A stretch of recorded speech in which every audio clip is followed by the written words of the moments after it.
You gotta advocate for yourself. And this is not just about advocating for yourself in your birth. It's not just about using your voice with what you need in your the birth and pregnancy. This is about your entire motherhood.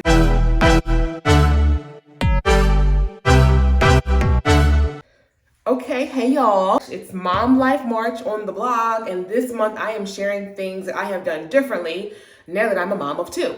And so today I want to talk to you a little bit more about my birth story and why the decision I made about my birth of my son and how that has really empowered me in my motherhood this second go around.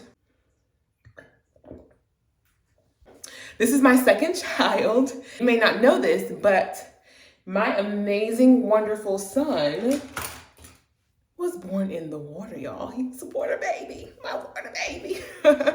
And one of the biggest things and the main reasons why I decided to do things differently this time, the first time with Dream, I was able to give birth naturally. I labored at home, went to the hospital, popped her out in 7 minutes. Beautiful situation. This time around, I decided to go through a birthing center and work with midwives because, unfortunately, when I went in for my appointment, y'all, they were not treating me right. This is the same OB office that I had gone to for Dream. Things were different, and they weren't treating your girl the way that I wanted to be treated. So I had a decision that I had to make. I could either stay with this OB office and just suck it up and, not do anything, or I could advocate for myself. I decided to look into midwifery, going through a midwife birthing center, and I was very intentional about what I was looking for and why I was looking for it. Every midwife that I met with, they were not Black. I could not find any Black midwives in my area, but the ones I met with were truly, truly sympathetic to the reasons why I decided to come to them, and even were advocates for it and had worked with other women like myself. One of the main reasons is because of the statistics around Black maternal health. We already know the statistics. There's no confusion there. It's right there in black and white. It's from the people who can't afford it, because you would think that it has to do with like your income level, all the way up to the people like Serena Williams. Like, come on. And so I said to myself, the way these people are treating me, I'm not going to turn it up as another statistic. I am not going to allow myself, the health of myself, the health of my son, the health and wellness of my family to be in jeopardy because these people are not treating me well. So I went to the midwives, and when I was interviewing them, I told them up front, I said, listen, this is why I want to work with a midwife, because I want to be seen, heard, and supported. I want to know that you all understand that as a woman of color, there are additional concerns that I have, and I want to make sure that I'm heard. And they were like, girl, we get it. Actually, one of the midwives is the reason why I decided to go with this particular birthing center. She told me that she was definitely an advocate for that specific reason, to kind of beat the odds there. Hey, baby boy, you see me? You see mommy? I'm right here. I went through a birthing center. It was truly, truly a beautiful experience. Like, you guys, when I tell you that these women, not only do they sit with you and talk to you and work with you and just make sure that they hear you, hear your concerns. What in the world? You want to be seen? Come here. Baby boy. Oh, you. You see all the lights? You see the lights? Where was I? I felt seen. I felt heard. I felt supported. Every time I went in for my appointment, the questions, how are you feeling? How are you doing? I felt like the care was so holistic and that I was included in the care. I felt like with the OB office, even with Dream, to be very honest, I wasn't really seen as the mom. It was more so, let's talk about the baby. How's the baby doing? How's the baby moving? Different things like that. But there wasn't as much talk or even concern surrounding how I felt. And this second time around was more important to me because I was so sick. Nobody at the OB office was like, how are you feeling, girl? What do you need? Like, how can we support you? None of that. But with the OB, with the midwives, it was like night and day. How are you, mom? Addressing me by name, talking to me, sharing with me. Even the birthing classes that I took through the birthing center were so much more educational, so much more holistic in the sense that they literally talked about not just what the process of birth is, but how your body responds to different portions portions of that birth process. And not just the dilation, but literally what you go through physically, mentally, emotionally. And then thereafter, some of the things you can do, not just to help the baby, but how we can help you and help support you through that postpartum period, and to ensure that you are emotionally sound. Coming to visit me at my house within 24 hours. They have a maternal mental health healthcare provider on staff who calls you and goes through, which you can tell she's scripted when she's reading through her script, but that script was very conversational and very much so intended to make sure that, yes, we want to make sure the baby's healthy and thriving, but mama, how are you? Are you getting the support you need? Are you getting the sleep that you need? How's your partner supporting you? Here are some tips and ways that you can ask your partner for support. I mean, when I tell you they were doing the work, and I was so glad about it. But I wanted to encourage you. It's not really necessarily about all the intricacies of my birth, even though, y'all, your girl, the actual story of how I went into labor was quite comical, because I was literally right where I am right now taking this video. Right where I am. Yes, baby boy. We talk about you. I was right here where I was taking this video, braiding my hair, because something in my spirit was like, girl, get your hair done. And all I know is when I stood up, this flush of water came bursting out of me. I had never had my water break. And so I stood up and I'm just like, it's happening. I'm like, okay, oh my gosh. I didn't know what to do, you guys. I grabbed the towel. I put the towel between my legs, because I had no idea that when your water breaks that you keep trickling and you keep dripping. I had no idea. Like, I'm like, what in the world's happening? I'm running around trying to get things together. My daughter is running behind me. Mommy, what's going on?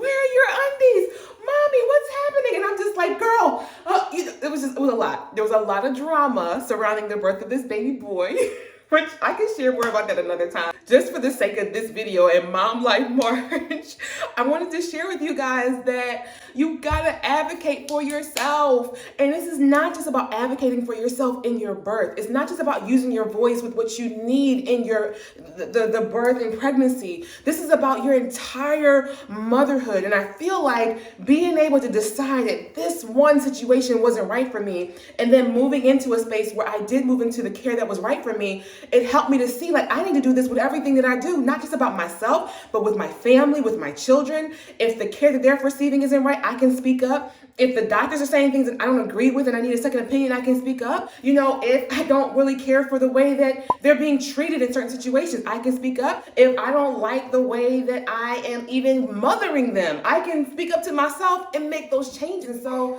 I want to encourage you to use your voice, mama. Like, you have intuition. Like, I really, truly believe the Holy Spirit was speaking to me when I was sitting in that OB office, when that lady was looking at me after meeting with her for the third time, asking me questions about, oh, okay, so you're pregnant? Like, literally talking to me like she didn't know who I was. You didn't take 3 minutes to look at my chart to see that we already talked about this and that I met with you 3 times before. Like, come on. So, you guys, use your voice. You got to use your voice. You have to speak up. And I want you to be comfortable, advocating for yourself. I feel like this whole month, I'm going to be talking about things that are helping me to build what I call my mommy muscle, right? And what I mean by that is, like, when you think about working out, when you think about building up physical, real muscle, sometimes when you first start to do that thing that's going to build that muscle, it's awkward. It's hard. It's uncomfortable. Sometimes you feel like, what's the use? I can't figure this out. I'm not proficient in this. But the more you do it, the stronger you get. The more you do it, the more your muscles are developed, and then you can go to that next level. You might start off with 2-pound weights, and then you go up to 5, and then you're at 25. You're like, oh my gosh, I'm doing this thing with my eyes closed. I feel like as a mom, when it comes to how I'm using my voice in this season, initially it was a little awkward, like being able to say, like, this is why I'm making those changes, and having to actually email the current OB office, which was my GYN office too. I will no longer be going forward with care with you all. These are the reasons why, being able to share with them why and why I needed to move into a different space. It was awkward, but right now I'm like, if something ain't right, God, give me the words to speak and help me to speak up so that I can make the changes, so that I am living a life that aligns with who I want to be in this season, and most importantly, who you're calling me to be. Y'all supposed to be here doing my hair. Got caught up talking in the video. Thankfully, there's not so much I got to do to it.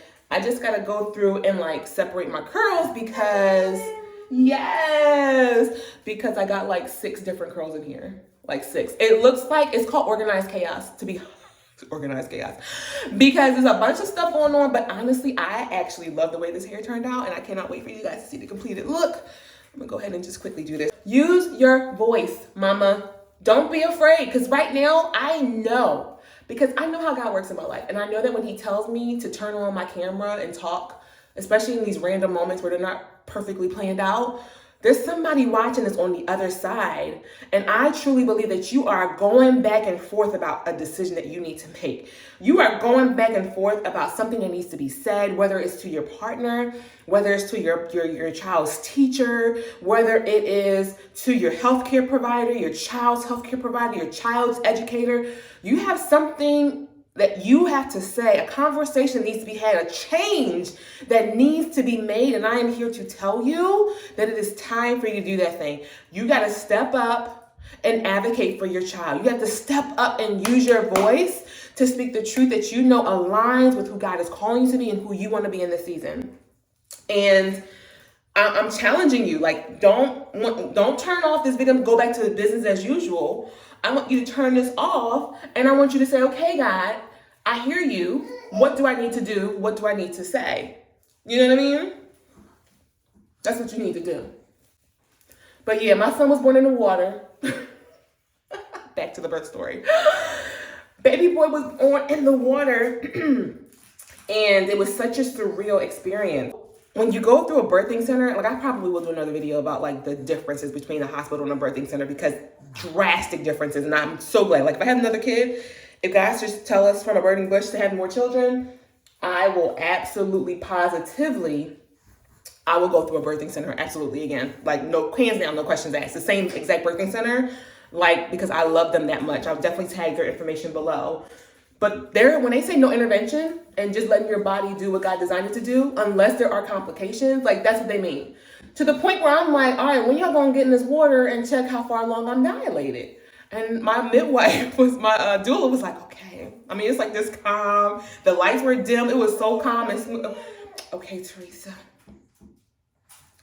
I mean, she's sipping her little, what's she had, kombucha? I don't know, she had something. She was sipping on something, maybe coffee, because it was late at night. She said, okay, Theresa, your contractions are getting there. We can tell that your body is getting there. Because the way that the contractions were coming on, they could tell I was getting close. And she was like, we're not going to tell you when to push. We need you to listen to your body. Your body is going to tell you what to do. You will know, because your body's going to tell you when to push. And I was like, I don't know if my body's going to tell me. I can't hear my body in the water. I have to get out. Kim is behind me. Everybody's making arrangements. I said, I need to get out the water. Trying to get out the water, and just out of nowhere, I just had this inner knowing. I got, like, because when you're going through the birthing process naturally, you got to really get within yourself. And I said, went through that contraction, and just something was like, push. And so I just pushed with everything I had, bear down, breathe through, because I realized that you have to breathe through. You don't hold your breath when you're going through the contractions and you're pushing.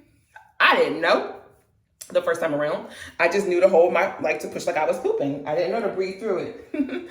And so I pushed, and here come baby boy. He came out, and it was so incredible. I can't believe that was my experience. And I'm so grateful that I decided to speak up for myself and to make the changes that were necessary for my life and for the health of myself and for the health of my child. I truly believe that we received superb, superior, top tier care while we were there. Even I just stopped. My last postnatal appointment was a few weeks ago. Like, the way that this place is set up, like, they care for you all the way up until, like, you're almost like 8 to 10 weeks.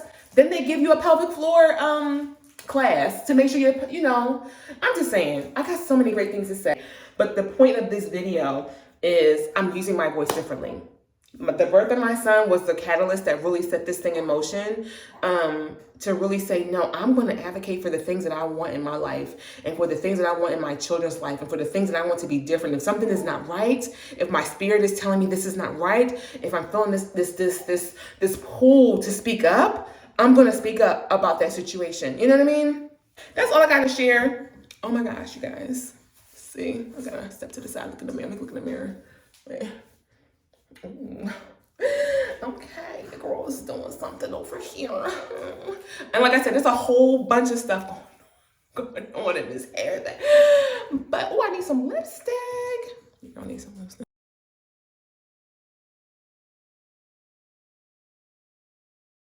I feel like lipstick completes the look. You know what I mean? So, y'all, use your voice.